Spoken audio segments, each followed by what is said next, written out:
بعض لوگ آج کل معاشرے میں دیکھا کہ کرامتوں کا انکار کرتے ہیں، کہتے ہیں جی کرامتوں کا فلاں کسی بزرگ کے اگر اچھی کرامت ہے، یعنی شریعت کے اندر ہونی چاہیے کرامت تو ویسی کرامت اور معجزہ عقل سے ورا ہوتا ہے، عقل میں آنے والی چیز نہیں ہوتی، لیکن کم از کم اس کا دخل شریعت کے اندر ہی ہو، وہ شریعت کے اندر داخل ہو، شریعت کے تحت ہو، ایسی کرامت نہ ہو جو شریعت سے وراء الورا ہو، ایسی کرامت قابل قبول نہیں ہوتی۔ تو بعض لوگ کرامتوں کا انکار کر دیتے ہیں، کہتے ہیں جی بابے شاہی کو نہیں، فلاں بندو کی کرامت کو نہیں، فلاں بزرگ کی کرامت کو نہیں، تو ایسی بات نہیں ہے۔ آقا علیہ الصلوۃ والسلام کے جو خلاف عادات جو معمولات رونما ہوتے تھے اسے معجزہ کہا جاتا تھا۔ اس کے بعد سے لے کر قیامت تک جتنے بھی لوگوں سے جو خلاف عقل یا خلاف عادت معمولات رونما ہوں گے وہ کرامت کہلاتی ہے۔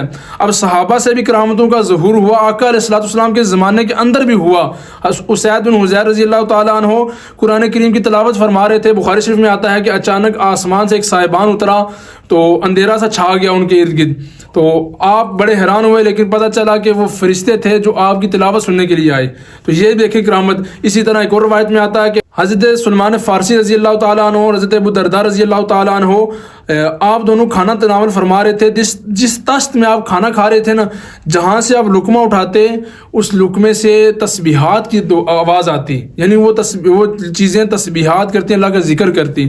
اسی طرح ایک اور روایت میں آتا ہے کہ حضرت سفینہ رضی اللہ تعالیٰ عنہ، حاکم کی روایت ہے، صحیح روایت ہے، کہ جنگل میں چلے جاتے ہیں تو راستے میں شیر آ جاتا ہے، تو آپ اسے بتاتے ہیں کہ میں رسول اللہ کا غلام ہوں، تو آپ کا صرف یہ کہنا کہ میں رسول اللہ کا غلام ہوں، وہ شیر آپ کو کھانے کی بجائے آپ کے ساتھ آپ کو راستہ دکھانا شروع کر دیتا ہے۔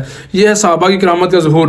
حضرت براء بن مالک رضی اللہ تعالیٰ عنہ کے متعلق آتا ہے کہ آپ اللہ کی بارگاہ میں جب کسی کام کے واقعہ ہونے کی قسم اٹھا لیتے تو اللہ تعالیٰ آپ کی قسم کی لاج رکھتے ہوئے وہ کام پورا کر دیتے۔ حتیٰ کہ ایک جنگ میں آپ سے صحابہ نے عرض کی کہ آپ اللہ کی بارگاہ میں قسم اٹھائیں تاکہ ہمیں فتح حاصل ہو۔ آپ نے وہاں کہا یا اللہ ہم مسلمانوں کو ان کفار پر فتح عطا فرما اور ساتھ مجھے شہادت بھی عطا فرما، تو فتح بھی حاصل ہو گئی اور آپ اس غزوے میں آپ شہید بھی ہو گئی۔ اسی طرح بے شمار صحابہ کی کتابیں بڑی ہیں جہاں صحابہ کی کرامتوں کا ذکر ہے، صحابہ نے جو معاملات کیے۔ حضرت سعد بن ابی وقاص مستجاب الدعوات تھے، جو دعا اللہ کی بارگاہ میں کرتے اللہ تعالیٰ فوراً قبول کرتا۔ بلکہ ایک روایت میں آتا ہے کہ عمران بن حسین رضی اللہ تعالیٰ عنہ یہ فرشتوں کے سلام سنا کرتے تھے اور فرشتوں کے سلام کا جواب بھی دیا کرتے تھے۔ بخاری اور مسلم میں آتا ہے کہ حضرت ابو بکر رضی اللہ تعالیٰ عنہ کے پاس تین مہمان آئے تو آپ انہیں اپنے گھر لے کے جاتے ہیں اور کھانا کھلاتے۔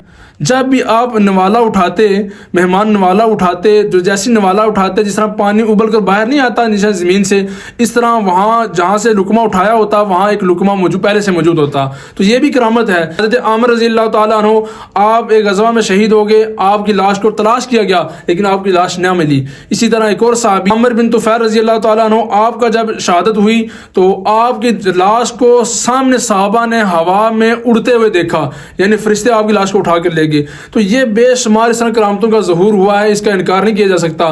کرامتیں اس وقت بھی موجود تھی، آقا علیہ الصلوۃ والسلام کے زمانے میں بھی موجود تھی، بعد میں صحابہ کے زمانے میں، تابعین کے زمانے میں اس طرح چلتی آئی ہیں، اس کا انکار نہیں کیا جا سکتا۔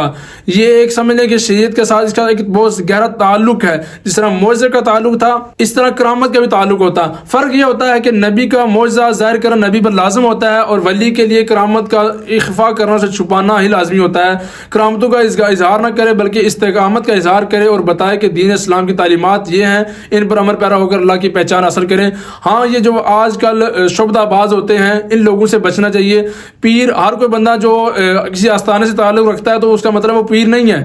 پیر کے لیے شریعت نے جو احکامات لاگو کر رکھے ہیں، شریعت نے جو پابندیاں لازم کر رکھی ہیں، ان کو جب اختیار کرے گا تو وہ پیر کہلانے کے قابل ہوگا اور اس کی بیعت کی جائے گی۔